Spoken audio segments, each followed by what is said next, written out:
You were taught to be good. You were taught to back down, to avoid conflict, to seek peace at all costs, to pity those who fail, to turn the other cheek every single time. The priests call it virtue. The teachers call it civility. The therapists call it healthy boundaries. Society calls it decency. But what if I told you, right now, looking you straight in the eye, that almost everything you call goodness in your life is nothing more than cowardice wearing a mask of morality? One man dared to descend into the foundations of our morality, and he did not see angels coming down from heaven. He saw fear, naked, trembling fear, dressed up in the costume of virtue. His name was Friedrich Nietzsche. Born in 1844 in Germany, the son of a Lutheran pastor, he was the philosopher who declared the death of God and the complete bankruptcy of our Western values. He picked up a hammer and shattered the mirror that humanity had been admiring itself in for 2,000 years. He didn't write for the masses. He wrote, in his own words, for all and for none. He offered no comfort. He offered a brutal diagnosis of the disease eating away at modern man: weakness disguised as goodness. If you came to this video looking for words of comfort, if you want to hear that the universe has a beautiful plan saved just for you, that we are all equal, that your suffering is unjust, and that you deserve only good things, close this video right now. There are thousands of channels ready to numb you with poisoned honey. But if you suspect, in the silence of the night, when no one else is watching, that your life has become a lukewarm repetition, if you feel disgust at your own complacency, if you know, deep down, that you are living far below what you could be, then stay. Nietzsche has 9 dark truths about your weakness. We are not here to judge anyone. We are here to rip the masks off, one by one, without mercy. First truth. Your goodness is, most of the time, simply your inability to bite. We love to brag about our morality. We post about kindness online. We talk about being the bigger person at dinner parties. We say with our chest puffed out, "I am a peaceful person. I do not retaliate. I forgive. I let things go." But Nietzsche forces you to look down into the bottom of your soul and answer a question that hurts. Are you peaceful by choice, or are you peaceful because you don't have the strength to fight? Nietzsche calls this slave morality. He explains that throughout history, the weak, the oppressed, the cowardly realized they could never beat the strong in physical force or in boldness. So they did something brilliant and sick at the same time. They inverted the values. They turned their own impotence into virtue. They turned incapacity into merit. In On the Genealogy of Morals, Nietzsche writes like a surgeon with a scalpel. Weakness is being lied into something meritorious, and cowardice, in which the weak man is rich, is given the beautiful name of patience. Think about this for a moment. How many times have you swallowed an insult at work? How many times have you accepted far less than you deserved in a relationship, while telling yourself you were being mature, evolved, the bigger person? Nietzsche laughs at that excuse. You were not the bigger person. You were afraid of the consequences. You are like the sheep that brags about being vegetarian, never realizing it was simply born without fangs. The first truth destroys the ego. Real goodness only exists when you have the power to destroy, and you still choose not to. If you are harmless by nature, you are not good. You are only docile. And being docile is not a virtue. It is a biological limitation. To you watching, if you have ever swallowed a giant lie and told yourself it was maturity, write one single word in the comments. Docile. Whoever writes it knows. Whoever reads it will understand. Second truth. Pity is a virus that slowly drains your life force. The world teaches us, from childhood, that feeling sorry for others is the highest virtue of all. When we see someone fail, cry, sink deeper into their own mud, our automatic, conditioned reaction is compassion. Nietzsche, however, saw pity as the deepest, most treacherous danger to human greatness. Why? Because pity multiplies suffering instead of eliminating it. When you pity someone, you are not lifting them up to your level. You are climbing down into the hole they are stuck in. Worse still, pity is often a deeply selfish feeling disguised as altruism. You feel pity because it makes you feel morally superior to the one suffering. Pity feeds your ego while pretending to feed the other person. In The Antichrist, Nietzsche was relentless. Nothing is more unhealthy, in the middle of our unhealthy modernity, than Christian pity. It paralyzes, it weakens, it decomposes. When you carry on your shoulders the problems of people who refuse, day after day, to change their own lives, you are not saving anyone. You are only infecting yourself with their weakness. They become parasites on your energy, on your time, on your peace, on your mental health. And you allow it because the title of Savior strokes your wounded ego. The second truth is a direct warning. Stop trying to fix people who have fallen in love with their own chains. Let the pain teach them what you, with all your love, could not. Save yourself first. You are not the lifeboat of the world. Third truth. You chase the group desperately because you are terrified of being alone with yourself. The herd instinct. The human being is capable of anything, capable of accepting any humiliation, of repeating any lie, just to avoid being kicked out of the group. You wear the clothes they tell you to wear. You repeat the political opinions of the moment. You hate the people the group decides must be hated.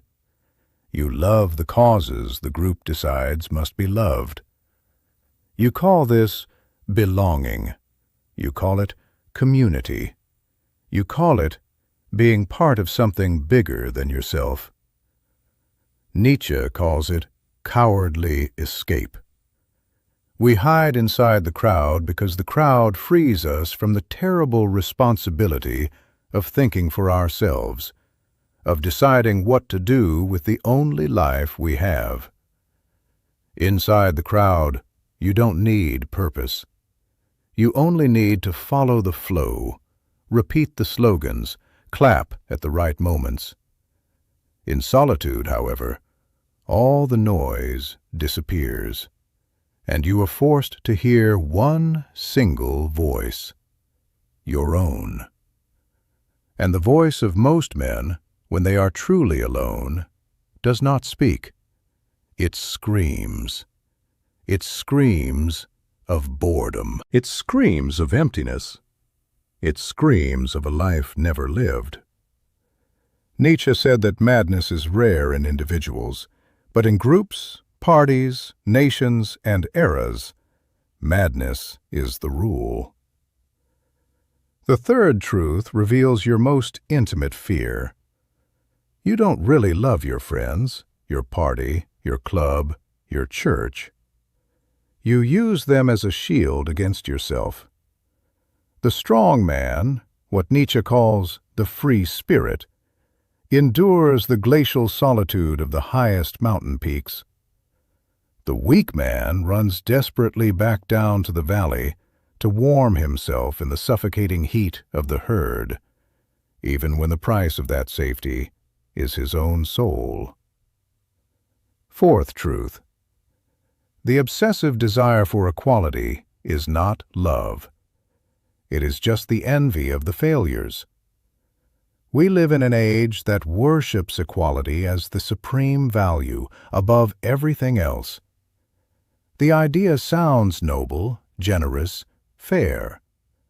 But Nietzsche forces you to look at the dark shadow of that bright idea. Ask yourself honestly, who screams loudest for absolute equality? It is never, ever the truly strong man, the talented, the creator, the winner, the builder. It is always, always the mediocre one who cannot climb. The psychology behind the modern outcry for equality is not love of justice. It is what Nietzsche names ressentiment. The weak man looks at the strong man, sees the success, the beauty, the power, the discipline he himself cannot reach, and is consumed by a bitter, corrosive, poisonous envy. And since he cannot climb up to where the strong man stands, he tries to drag the strong man down to his own level.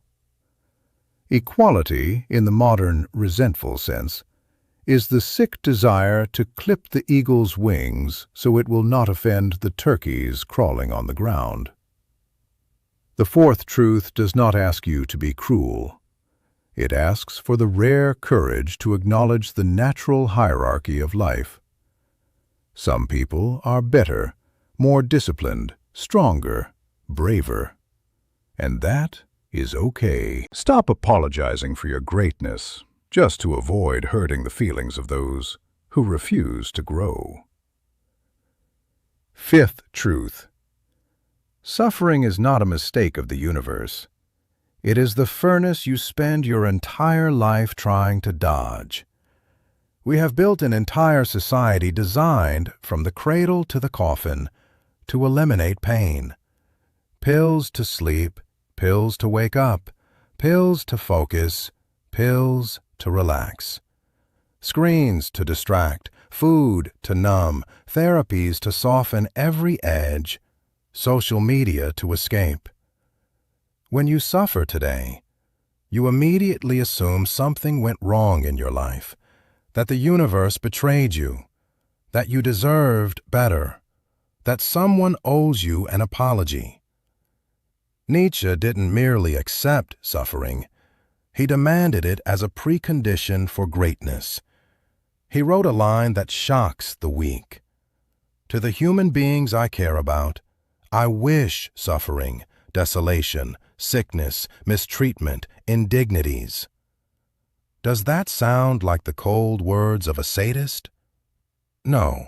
It is the voice of someone who deeply understands the biology of greatness. There is no real growth inside the comfort zone. The tree only develops deep roots when it is punished by the wind.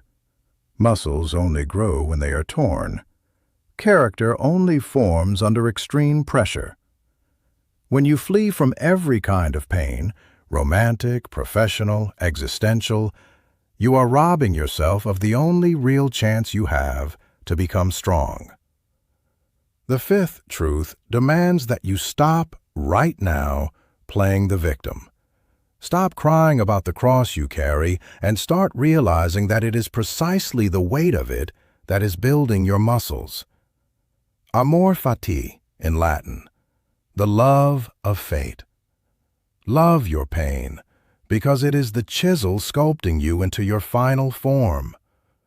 To those who have already walked through hell and know in their flesh that it was the pain that made them unbreakable, leave one word in the comments. Furnace. Let the weak see how many of us survived the fire. Sixth truth. Your greatest convictions are not truths. They are simply comfortable habits that keep you calm. You defend your religion, your politics, your moral code, your favorite causes tooth and nail with the fervor of a crusader. You die on every hill on social media. You call it the truth with a capital T. But Nietzsche's dark truth is perspectivism, a concept that pulls the floor out from under your feet. There are no absolute moral facts, only interpretations built on your psychological need to survive. You believe what you believe because it is convenient for you to believe it. What you call eternal, unquestionable truths are merely beliefs your social group had to invent 1,000, 2,000 years ago to keep itself from self-destructing. You cling to those convictions so tightly not because they are real and provable, but because without them, the ground would split open beneath your feet, and the abyss of nothing would swallow you whole. The sixth truth states, real strength does not consist of holding many unquestionable convictions. Real strength consists of the rare courage to question everything, to live in uncertainty, in the abyss of not knowing, without needing an ideological pacifier to fall asleep at night. Seventh truth. The obsessive pursuit of peace of mind is the guaranteed recipe for mediocrity. Nietzsche prophesied, with terrifying clarity, the rise of what he called the last man. Who is the last man? He is the ideal modern citizen, the one who only wants a little house in the suburbs, a good salary, weekends on the couch, cheap entertainment, financial security, retirement savings, a streaming subscription, and above all, not to be disturbed. He looks around at his comfortable cage, smiles in satisfaction, and says, "We have invented happiness." And he blinks. The last man has no grand ambition. He carries no transforming chaos within him. He has no burning desire to create, to build something that outlasts him. He believes intense passions are dangerous and must be avoided. He believes taking great risks is irresponsible madness. He survives until 90, but he never truly lived a single day. The seventh truth is an urgent warning against comfort. If your only goal in life is to reach death safely, without scars, without risks, without great stories to tell, you are already dead. You just haven't been buried yet. Life must be devoured with hunger, drained to the last drop, lived at the extreme limit of your capacities. Eighth truth. Blaming others for your destiny is the sweet poison that keeps you weak forever. It's always the government's fault, the economy's fault, the fault of the parents you happened to get, your ex's fault, the fault of your unfavorable genetics, the fault of an unjust society, the fault of a traumatic past, the fault of your boss, your boss's boss, capitalism, the system, the algorithm. Modern society, in a way unprecedented in history, has turned the role of victim into a status symbol, into social currency. If you can prove you were oppressed, marginalized, wronged, you automatically win the cheap sympathy of the herd. Nietzsche would deeply despise this contemporary mentality. The instinct of weakness always, without exception, looks for a convenient external culprit to justify its own cowardly inaction. As long as you keep saying the fault belongs to others, you are handing them, on a silver platter, the absolute control over your destiny. The eighth truth is the brutal reclaiming of power. even if they have ripped everything away from you, absolutely everything. The responsibility to rebuild yourself from zero belongs to you alone. The overman wastes no second mourning the past. He uses the past as fuel to set the future on fire.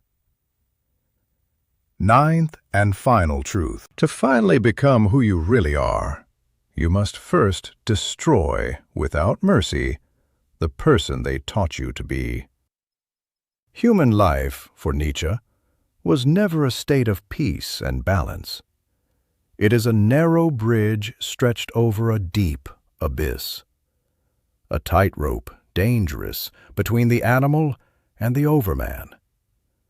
You spent the first decades of your life piling up orders, rules, commandments, how to behave, what to want, what to fear, what to believe, what to say, how to feel. Nietzsche calls this initial phase the camel, the patient beast of burden carrying the values of society on its back, crossing the desert without questioning anything. But the camel at some point must walk into the heart of the desert and transform into the lion. The lion destroys. The lion roars. The lion says no with its entire voice.